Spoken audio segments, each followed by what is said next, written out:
Cyberbullying is a silent epidemic stealing innocence and joy from countless young lives. It's a stark reminder that words have the power to both heal and harm. Behind the screens and the anonymity of the internet, words can become weapons, leaving scars that run deeper than any physical wound that you can imagine. Today, we're not just here to talk about the cyberbullying problem. We are here to explore potential solutions, and I'm honored to welcome from India the founder of Cyberbullying Awareness, Action and Prevention, and well-respected cyber psychologist and psychotherapist, Nirali Bhatia. Wherever you are in the world, welcome to Real Tech, Real Talk, a podcast from cxpose.tech.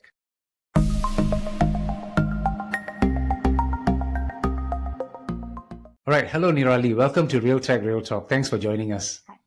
Thank you so much for having me here. Let's start with a little bit about your journey into the world of mental health. Basically, what sparked your passion for this field, and how has your experience overall shaped your approach towards helping people? My journey into this field has been very interesting for me as well. As a young child, I have always been very curious about that. How similar are we humans, yet how different we are. And it was that behavior, like even if we are siblings raised by same set of parents in a similar environment, yet we think different, we behave different, we react differently, and that always used to get me very curious. So while my graduation was not in psychology at that point of time, it was not a very booming field in India back then. And since I secured little decent marks, my parents were also like, "Why would you want to take up arts where it's you've got good marks? Go for commerce, get into accounts." Or something. But I would always gravitate towards it, so that's where I did my masters in this. My first masters was in terms of organizational behavior.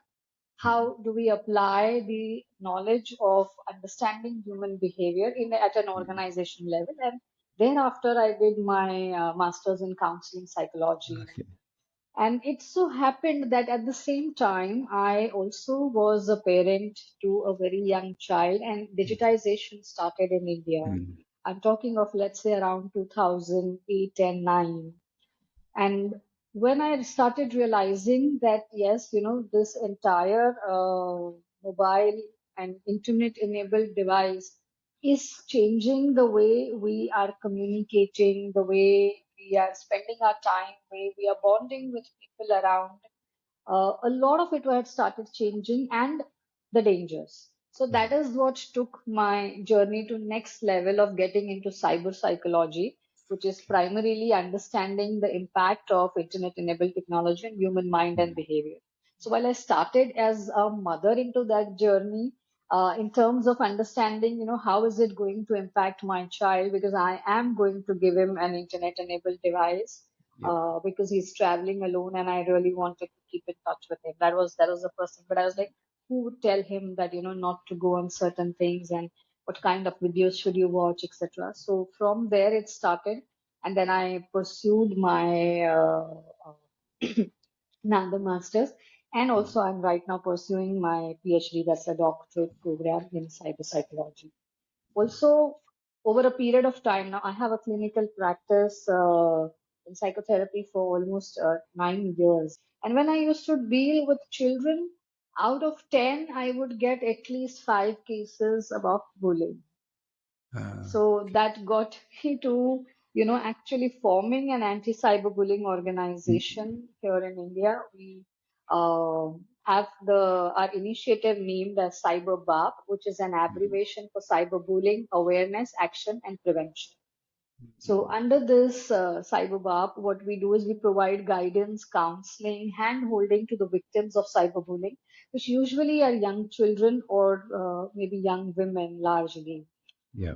And we help them navigate through it, protect themselves. Plus, we help them connect to right professionals if they are pursuing their case, and if they are looking for right professionals like maybe a cyber lawyer or an investigator, etc. We recently launched a mobile app of our this program, where there is a facility to report to my team. We have a team of mental health professionals who are trained to work with cyber victims, guide them, let them know that we are there for them. They're not alone Yeah. in this struggle. So that's been so far my journey. It's a very interesting journey. So it's like it went from what it wasn't part of the plan, but it eventually, transitioned into an Yes, area where you're now like, dedicated to helping people. absolutely. Yeah. The thing is with cyberbullying is it's generally it's like a silent epidemic, which has far-reaching consequences for many young people around the world. But there are also a lot of research that suggests that cyberbullying often has roots in real life struggles and social dynamics. But for the average person, like for example me, it can still feel like a bit of a mystery, and it's almost as if like there's something deeper going on or some underlying factors that we people maybe haven't quite grasped or understood. Maybe you could shed some light on these less obvious personality traits or like environmental factors that might contribute to someone becoming a cyberbully. Sure. So, of course, there are a lot of factors Mhm. from our personality, from our environment, from the stress that is around us, etc., can lead to somebody bullying someone online or even being victimized. So it's a very intertwined relationship. So let me put it this way: that if by your personality you are having narcissist tendencies, you need to display a power position over your peers or something, you will naturally be drawn towards bullying behavior. And in the cyber world, it has become very easy because you're just behind a computer screen and Yep. you have globally anyone and everyone that you talk to can become your victim as such. Yep. At the same time, if you are emotionally very, very vulnerable and a sensitive person, you're going through certain distress. And if at that point of time you are entering the internet world, particularly the social media world, and so you are much more likely to fall prey to cyberbullying as Yes, well. So absolutely. it's a very intertwined this thing. It's not like you have to have that personality to become a bully. It is also the ease of the medium. Cyber world gives us anonymity, accessibility, authority. All of these factors make it very easy for somebody to behave in a nasty way and not be accountable for their behavior. Yes, absolutely. So that's what is making it very easy for a lot of people to display these kind of behaviors. When it comes to children, it's very, you know, it's very disheartening to see that if 50% of them are being victims, the rest 50% are ending up becoming bullies themselves. Mm-hmm. Some because of the personality traits, some because it has happened to them and now they really want to get back to somebody, and this medium makes it easy. And many of them accidentally become bullies because they don't Ah, know what is the right conduct online, where to draw the line, what kind of behavior will actually be accounted as bullying. So, lack of education on these things also is making a lot of young users bully themselves. so it's a little bit like follow the crowd, or sometimes maybe they are doing something without actually Mhm. realizing that they are being bullies. It's just that to them it seems like it's no big deal for them. It's like a normal behavior of teasing people. Is that correct? Right? True. My understanding. So a Yeah. lot of the, See, teasing has been part of growing up. yeah. But there is a difference in a casual tease, in a peer relationship tease, and there's a difference in bullying. Yeah. By definition, it becomes bullying when you are on purpose targeting Mm-hmm. somebody, embarrassing, harassing, or threatening Mm. someone online using technology. That's where Yes. it becomes bullying. So, if what you have said is felt or is perceived as embarrassment, as harassment, it can Mm-hmm. be accounted as bullying. Yep. Understood. And Okay. this is not known to many users today. Mm. So they carry their day-to-day life conversations, which may be disrespectful or impolite, but Mm. when it is between two people, it is different. When Yep. you are taking it to an online world, which is a very broad world, it's a very wide world, and on public groups or Mm. rather public forums or social pages, etc., then it is at a very thin line of it becoming a bullying trait and not just a conversation between two Understood. people. Yeah. Okay. You see, when we talk about cyberbullying, right? Naturally, social media comes into focus, and I True. think, to me, I feel like social media has become like a double-edged sword. It can be a powerful tool for connection, but can just as easily become breeding grounds for cyberbullying. In fact, I Yes. think there was some research that I came across, published by ACT for Youth Center for Community Action on Social Media Used by Teens. I think in 2023, YouTube YouTube had 93% of usage, followed by TikTok, Snapchat, and all that stuff. But that also leads to a rather concerning research by security.org, which highlights that of all the social networks, 79% of kids on YouTube are the most likely to be cyberbullied, which is followed by Snapchat, TikTok. So I feel that Yeah. all this begs this question: how can we effectively teach young people to have greater cyberbullying awareness and like navigate the digital world safely? Do you think like developing educational programs or online resources that specifically address this issue is enough, or more needs to be done? A lot more needs to be done. So you very rightly said that social media is a breeding ground for bullying. Mhm. It's gaming platforms, social media, the ones that you've named, plus Instagram, which is, at least in India, it is one of the biggest platforms of bullying when it comes to younger Mhm. audiences. Uh, what happens is that these are the platforms which allow freedom of speech. Now, while we all want to exercise our freedom of speech, but because of lack of appropriate behavior online, because Mhm. of lack of etiquettes, what to follow and how to talk online, we are all failing to exercise the responsibility that comes with that freedom. See, there's a difference in giving a feedback and there's a difference in criticizing someone, right?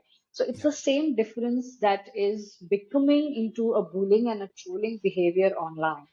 Mhm. It the medium and the content that we are posting, it's a lot more personalized content, emotionally Mhm. triggering content, and everyone is reacting rather than actually indulging into understanding and then giving a reply. So Mhm. there's a difference when you reply and when you react. Understood. So lack of these things is leading to this kind of unrest online and so much of hate. Plus, social media is one world where we all are projecting the best of our lives. So it's a place where we only see the highlight reels of everyone's lives, whether it's YouTube, whether it's TikTok, whether it's Instagram. We're not putting on the effort that goes behind what has gone viral, but the content that has gone viral. So it's the perfect content. Now Yeah. this chase for perfection puts on a huge pressure and it also brings in a subtle form of envy. So that envy also is leading to us reacting in a way which is far more disrespectful and displaying the bullying behavior. Of course, at this point of time, uh, a good digital education, online etiquette or rather internet etiquette education is highly important for all of us to understand how do we talk online, how do we present ourselves online, how do we share our thoughts and emotions online. But this is not enough because we are having all types of people going online. Okay, so there are some who, any which ways, have these tendencies, and these platforms are making it very easy for them to become anonymous Mhm. and indulge into bullying behaviors. To Yes. address these kind of, we need very strict consequences. We need a robust legal system where, like any other form of harassment, there has to be an immediate legal action for this. Yes. Once the consequence is in place, it is going to, put that kind of fear, which is honestly required because at the scale at which bullying is growing, I feel first we need to start with that fear that, look, if you do Mhm. this is the consequence. That will stop 50% of, people who Yes. are indulging into these kind of behaviors. They will at least think twice about it. Along with that, yes, education, and it has to be a collective education. Yeah. It cannot be that, okay, it's only the school or educational institute's job to teach these cyber etiquettes, or it's not just the parents' responsibility to make sure that the child is safe. It is collectively everyone's, including the governments of the countries, the law and order systems, even these intermediaries, such as these platforms like Meta or TikTok or Yep. Google, etc., they also need to make sure that their platforms provide enough security to the users who are coming. Yep. Because there is no, see, cyber world is such where age is not a discrimination. They just, everybody just writes it that it is 13 plus, 14 plus, but there is no form of, or there's no way in which they are cross checking it. Yes. Today, I can be a 14-year-old and put up my age over there as 18 and Yeah. create an account. There is Correct. no validation happening. So Yep. this is what we need, that kind of ownership from these platforms also, where if they are using the algorithms to send me the content that I have liked, they are reading my behavior, they are reading my likes and dislikes. So why not even flag off certain behaviors online? The moment you see that somebody is doing a nasty comment, either you temporarily block their accounts, give them a warning, guide them to a place where you educate them. A lot can be done using that Yep. same technology. Mhm. So a lot of stuff needs to happen. And this is Yep. a global issue. It's not like just about my country and your country kind. It Absolutely. is Yeah. across the globe, everywhere, children are facing this. And why I'm referring it to children, because uh, at least in India, legally, if the victim is under age of 18, any form of harassment is addressed as cyberbullying. Yes. And they're the ones who are more active on these platforms, and they are the ones who are victimized also far more. Yeah. Actually, that's the key word you mentioned here just now was fear. For as long as people don't have that fear, people don't see the consequences. People still want to do it. People want to still Correct. push their luck because I don't see the consequences of my actions. I don't see the seriousness of it. So nothing is no big deal. I just go ahead and do it. That's probably how some people are going about this also. Yes. But I just True. want to get your opinion, Lihi. I mean, correct me if I'm wrong. I think in instances like cyberbullying, early intervention is very important when it comes to addressing this issue. But True. then again, before we can even like intervene, right, we need to be able to recognize the signs. And for the layman, we won't be able to exactly pinpoint what's wrong or if something is amiss, right? So, from your experience, what are some of the less obvious signs like parents or educators or guardians should look out for, to identify Correct. a potential victim and like maybe create a safe space for them to open up? True. See, the wounds of cyberbullying are invisible. There's no punch on your face to recognize that, okay, this person is hurting or so. Mm-mm. So, a lot of times, victims themselves also do not realize that they have been victimized. Uh, Most of them, because it is, maybe they have shared something over which they are being threatened, or they indulge into something. So, half of them feel that it is their fault. So, that's the guilt and the fear together they are dealing with. uh, as a caregiver, whether it's a parent, it's an educator, or Mm-mm. somebody around us, if they have to notice, you would see that it's a very, very psychological and an emotionally triggering pain. So Mm-mm. you'd see that there's a drastic difference in their personalities. So somebody who was more outgoing, who was more extrovert, might be more withdrawn, not wanting to talk to anybody all the time, isolating themselves, being on their own, not wanting to socialize, etc. Then there's also where you will constantly find the victims who are going through bullying very irritable. They're very Yeah. fearful and extremely anxious because they don't know what's coming up next. They're Absolutely. all the time either glued to their phone or so scared that they're not going to look at their phones at all. So, an extreme change in behavior. The subtle ones are where you will see that, your diet starts changing. People start avoiding food or overindulgence, either of them. Your sleep pattern is disturbed, any kind of emotional distress. Direct impact is the way you can relax your mind and go to sleep. So you find these victims, they're unable to sleep because of the fear and the anxiety that they go through. And early intervention is extremely important because more than 50% of the victims go through clinical depression because Mm. of bullying. If it's caught in the right time, it may not reach to the clinical stage. We Yep. can be there with someone. Like I said, because a lot of victims go through that guilt, and because of fear of judgment, they are unable to share about this. particularly when it is children, because it's a very new form of, or rather a new act. Even many parents don't know how to react with it. Understood. Usually, the reaction that parents have is, you know what, shut off your Snapchat or delete TikTok and all. But it does not immediately stop the problem, right? It will stop the immediate harassment, but at the same time, what you do of the wounds and the scars it has left.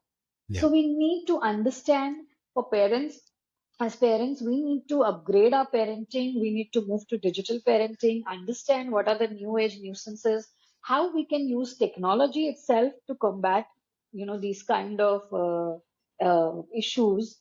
At the same time, the most important thing is create a non-judgmental, open communication space. Yes, absolutely. That is what helps a lot of victims open up. See, these are new age mistakes also at times. Like, it's very common nowadays for people to share their inappropriate pictures, I would say, or rather very, very personally sensitive photographs. If I'm going to go back to the victim and say, why did you share it in the first place? It's not going to help because it's Yeah, it's not already helping. done.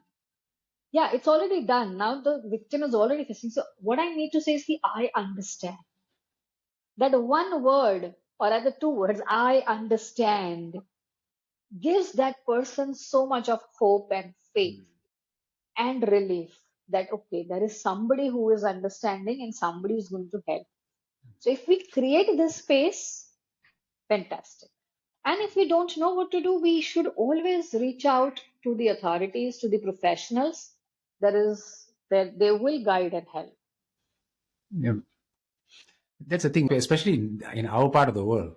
It's like, the first thing, why did you do such a thing? Come on, it's a really stupid thing to do. You should not have, come True. on, you should have used your brains a little bit. You get what I mean? So when people start talking that way, you're already under pressure for having made that mistake, right? So, and then this is the kind of feedback you get. It's not really helping you, number one, be calm about it, panic less or things like that. You're only going to get more stressed and it's like, as if it's so serious now, what am I going to do? That kind of situation.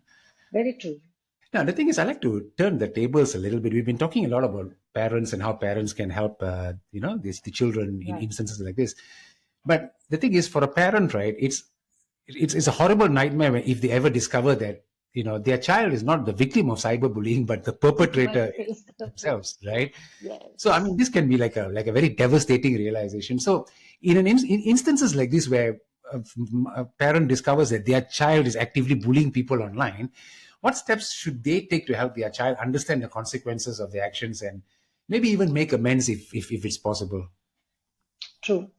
So you brought out an amazing point, and all of us choose to believe that no, it cannot be my child. Mm, But yes, like I said, that if 50% children are victims, other 50% are becoming bullies, either accidental or experimental or even on mm, intent. yeah, At such times, firstly, understand, don't panic as a parent, understand that these are new age mistakes. Calm down, speak to your child, understand why he or she did what they did. And at the same time, also don't jump your guns and start blaming them, start shouting or anything. yeah, A bullying behavior comes from multiple factors. We need to understand where it has come from. Otherwise, the child will shut down and you're going to lose the child, right? So first understand, was it because the child was very inquisitive, he or she was not aware, and in that whole enthusiasm of trying out something new, the child ended up creating mess and ended up bullying somebody? Was it in a fit of rage where it was a peer fight online and your child ended up doing this? Or was it a pre-planned, vengeance plan or something like mm, that? So what is the motive behind doing yeah, this is going to shape your action next. So now make them realize that their action, what they have done, for whatever motive it is, it needs to be corrected. So be with them through that journey, guide them, teach them.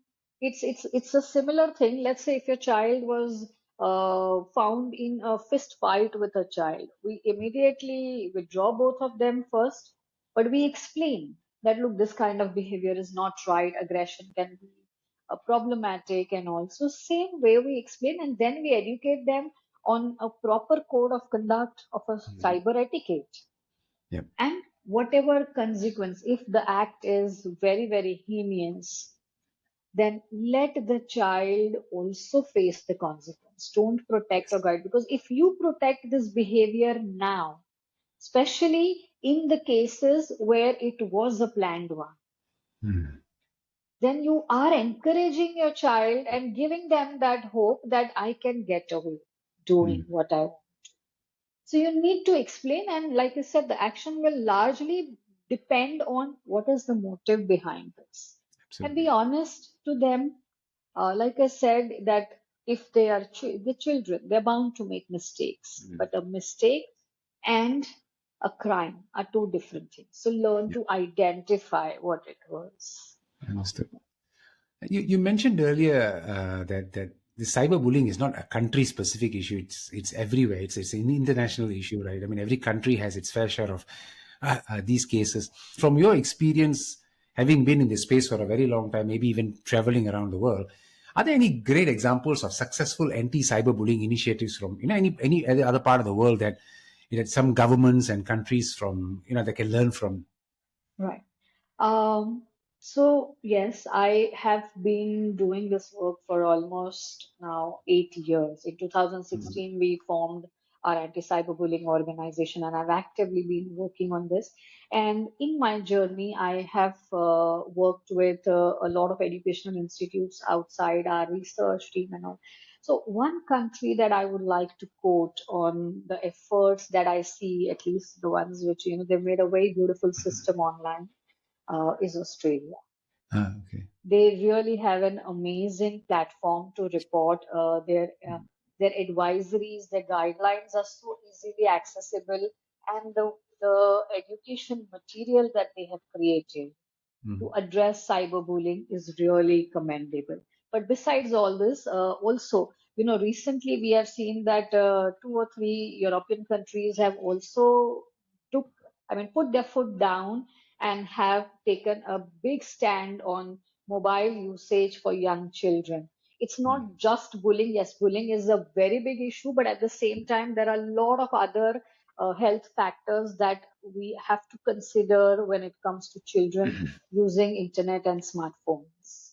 So following these all paths, there's a lot to learn from every country. Each country is working around in their own ways. In India, we are very, very hopefully waiting for our new data privacy bill to come into action. It has been passed, but it is having very good amendments to take care of, privacy of children as well, which will help us address bullying to a very large extent also.